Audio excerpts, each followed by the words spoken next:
सात संगत जी प्यार से कहना धन निरंकार जी। सात संगत जी, जब कोई रोगी इलाज के लिए डॉक्टर के पास जाता है तो डॉक्टर उसके रोग की पहचान करके उसे दवाई देता है।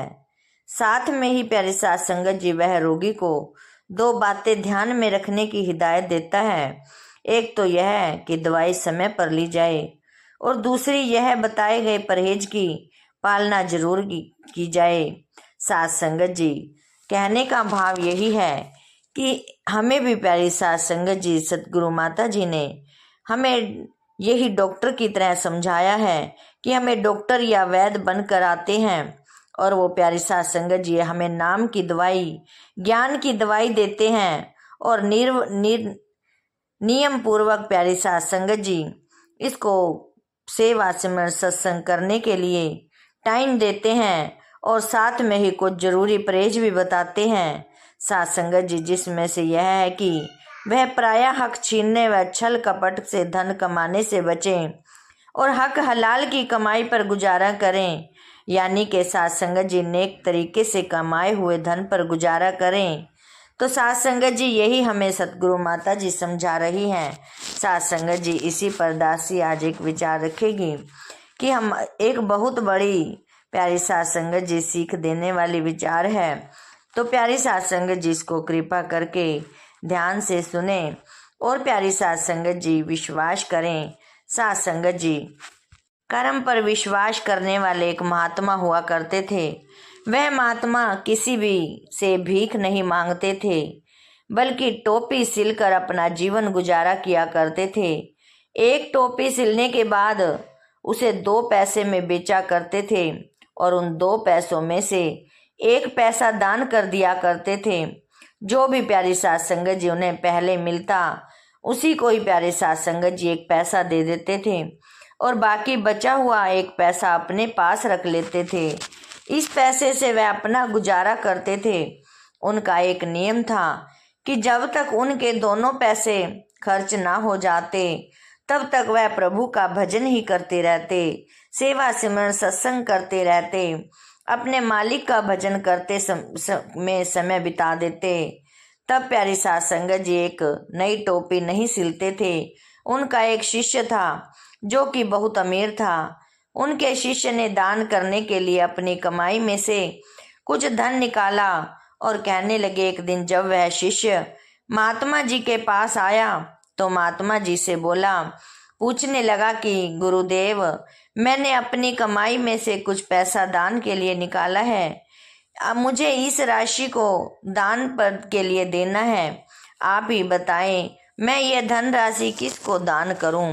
सात संगत जी, महात्मा जी ने बड़े ही सहज भाव से कहा, बेटा, जो व्यक्ति तुझे इस धनराशि के योग्य लगता है उन्हें ही तुम इसके काबिल समझो, यह धनराशि दान कर दो। सात संगत जी, शिष्य महात्मा की बात सुनकर चला गया।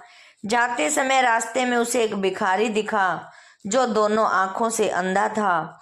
अब शिष्य ने उस अंधे को, प्यारी सात संगत जी, अंधे भिखारी को दान के योग्य समझकर एक सोने की मोहर उसे दे दी और फिर संतुष्ट मन से घर चला गया। सात संगत जी, अगले दिन महात्मा का वही शिष्य उसी रास्ते से जा रहा था तो उसे फिर से वही अंधा भिखारी दिखाई दिया जिसे उसने एक दिन पहले ही एक सोने की अशर्फी दी थी, दान में दी थी। जब वह शिष्य उस अंधे भिखारी के पास से गुजरा तो अंधा भिखारी किसी दूसरे भिखारी से बात कर रहा था और कह रहा था कि कल एक आदमी ने मुझे एक सोने की मोहर दी। वह सोने की मोहर बेचकर जो पैसे मिले उससे मैंने ढेर सारी शराब ली, लेकिन फिर भी कुछ पैसे बच गए। उससे मैंने जुआ खेला और खूब आनंद उठाया। उस अंधे भिखारी की यह बात सुनकर महात्मा के शिष्य को बड़ा ही दुख हुआ। वह फिर से महात्मा जी के पास गया और उन्हें सारी घटना सुनाई। लेकिन सात संगत जी, संत महापुरुष तो जानी जान होते हैं, तो अपने शिष्य की सारी बात सुनकर वह संत महात्मा सारा मामला तुरंत समझ गए। उन्होंने अपने पास से 1 पैसा निकाला और अपने शिष्य के हाथ में थमा दिया और उसे कहा कि जो भी तुम्हें जरूरतमंद दिखे आप उसको ही सबसे पहले जो दिखाई दे आप ये पैसा उसी को दे देना। वह पैसा उस महात्मा ने टोपी सिलकर कमाया हुआ था, नेक कमाई से कमाया हुआ था। शिष्य ने वह पैसा लिया और लेकर वहां से चला गया। रास्ते में उसे एक आदमी मिला जिसने मैले कुचैले कपड़े पहने हुए थे, जो कि जगह जगह से फटे हुए थे। वह आदमी गरीब जान देखने को गरीब ही लग रहा था। तो शिष्य ने उस आदमी को महात्मा का दिया हुआ वह पैसा दे दिया। वह गरीब आदमी पैसा लेकर बहुत खुश हुआ और चल पड़ा। अब प्यारी साध संगत जी, जैसे ही वह गरीब आदमी रास्ते पर जा रहा था उसके पीछे पीछे वह शिष्य भी चलने लगा।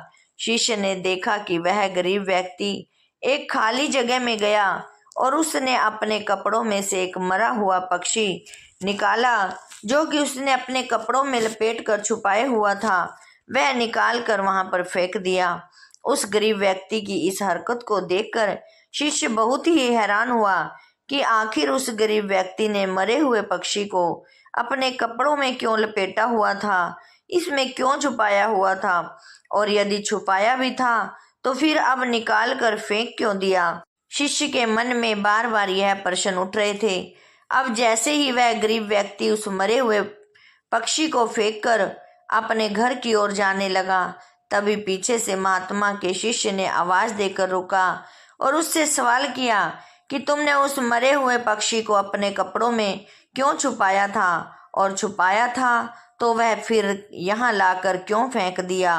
तो साध संगत जी, शिष्य की बात सुनकर वह गरीब व्यक्ति बोला कि आप नहीं जानते कि मैं और मेरा परिवार 7 दिनों से बहुत ही भूखा है। 7 दिनों से मैं काम के लिए भटक रहा हूँ, लेकिन मुझे कोई काम नजर नहीं आता।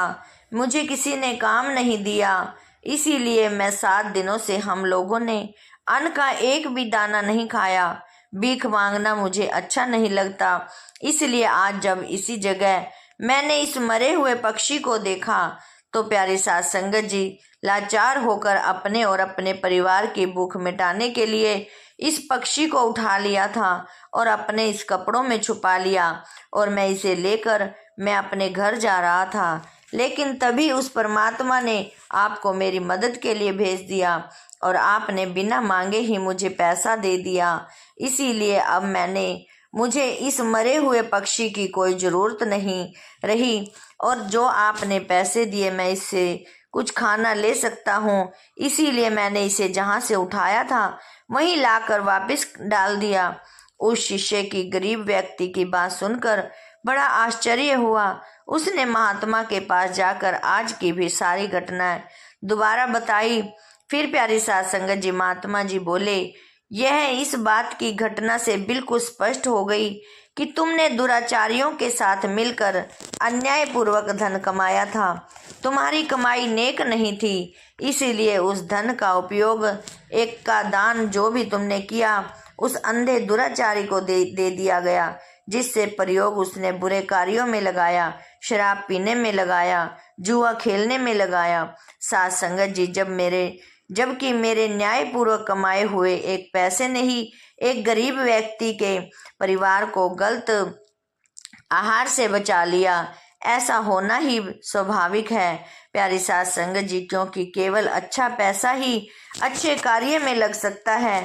तो साध संगत जी, इसीलिए संत महात्माओं ने नेकी की कमाई की महिमा की है और इस बात पर जोर दिया है कि परमार्थ के लिए एक सच्चे साधक के लिए अपनी निजी कमाई यानी कि हक हलाल की कमाई बहुत जरूरी है। लेकिन साध संगत जी, हम लोगों के मन में हमेशा यह चिंता रहती है कि यदि हम बेईमानी नहीं करेंगे तो संसार के काम कैसे चलेंगे। लेकिन जिन लोगों ने अपने जीवन में नेकी, सच्चाई और ईमानदारी से काम लिया है वह सदा यही कहते हैं कि ईमानदारी की कमाई में ही बरकत होती है, सुख होता है, समृद्धि होती है और प्रभु स्वयं किसी न किसी प्रकार उनके सभी कार्यों को पूर्ण कर देता है। साध संगत जी, नेकी की कमाई मन में संतोष और प्रभु का प्रेम और विश्वास पैदा करती है और सच्चे परमार्थ की नींव तैयार करती है। साथ संगत जी, बाबा जी भी यही हमेशा कहा करते थे, अपने सत्संग में फरमाते थे कि कहने को तो हम कह देते हैं कि हम परमात्मा हमारे अंदर बैठा है, हमारे अंग संग है और संसार के पत्ते पत्ते कण कण में व्यापत है, लेकिन हम यह तो नहीं सोचते कि हम कहते क्या हैं और करते क्या हैं। जिस दुकान पर एक छोटा बच्चा भी बैठा होता है, हम वहाँ से 10 पैसे की पेंसिल भी नहीं चोरी कर सकते। साथ संगत जी, खेत में एक 10 साल का बच्चा भी रखवाली कर रहा होता है तो हम वहाँ से 10 रुपये एक खरबूजा तक नहीं तोड़ सकते, एक खीरे तक नहीं तोड़ सकते। साथ संगत जी, क्योंकि वहाँ एक बच्चा रखवाली कर रहा है। लेकिन साथ संगत जी, हमें उस कुल मालिक को अपने हाजिर नाजिर समझते हुए भी दुनिया में हम कौन कौन सी ठगी, चोरी, डकैती, प्यारी साथ संगत जी, गलत काम कर रहे हैं। आओ प्यारी साथ संगत जी, बाबा जी यही फरमाते थे कि नाम की कमाई को बहुत ऊंची और पवित्र बात है। यदि साथ संगत जी, गुरु साहिब के उपदेश ही केवल इतनी सी बात हमारे हृदय में बैठ जाए कि वह कुल मालिक सचमुच ही हमारे करतूत को देख रहे हैं और हमें सचमुच ही अपने हर कर्म का फल मिलना है, भुगतना पड़ता है, तो प्यारी साथ संगत जी, संसार की हालत ही बदल जाए। क्योंकि यह समझ लेने के बाद भी हम किसी तरह की बेईमानी, अन्याय और हिंसा की ओर प्यारी साथ संगत जी जाने का विचार तक नहीं कर सकते।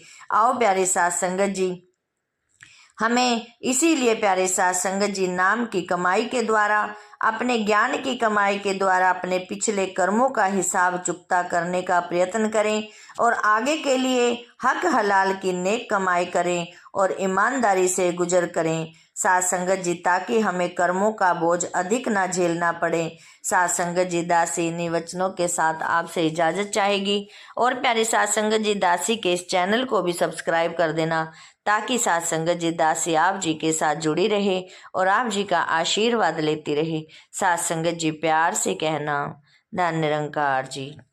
साथ संगत